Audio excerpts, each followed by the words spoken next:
காட்டின் உண்மையான ராஜா. ஒரு பெரிய காட்டில் வீரன் என்ற ஒரு சிங்கம் இருந்தது. அனைத்து மிருகங்களும் அதை காட்டின் ராஜா என்று அழைத்தன. வீரன் மிகவும் பலமானது. அது கர்ஜித்தால் காடு முழுக்க ஒலி கேட்கும். அதனால் அது கொஞ்சம் பெருமையாக இருந்தது. நான் இல்லாமல் இந்த காடு இயங்காது என்று நினைக்கும். ஒருநாள் காட்டில் பெரிய வறட்சி வந்தது. ஆறுகள் வறண்டு போனது. மிருகங்கள் தண்ணீர் இல்லாமல் கஷ்டப்பட்டன.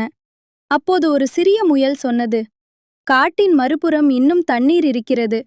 வீரன் முதலில் நம்பவில்லை. நான் எல்லாம் தெரிந்தவன் என்று சொன்னது. ஆனால் எல்லா மிருகங்களும் முயலை பின்தொடர்ந்தன. வீரனும் மெதுவாக சென்றது. அவர்கள் அங்கே சென்றபோது ஒரு பெரிய குளம் நிறைய தண்ணீர் இருந்தது. அனைவரும் மகிழ்ந்தனர். வீரன் வெட்கப்பட்டு முயலை பார்த்தது. நன்றி, நீதான் இன்று எல்லோரையும் காப்பாத்தினாய் என்றது. அன்று வீரன் புரிந்து கொண்டது, ராஜா என்பது பலம் கொண்டவர் அல்ல, அனைவரையும் கேட்டு கவனிக்கும் ஒருவர்தான். அந்த நாள் முதல் வீரன் எல்லா மிருகங்களையும் நண்பர்களாக பார்த்தது. உண்மையான தலைவர் அனைவரையும் மதிப்பவர்.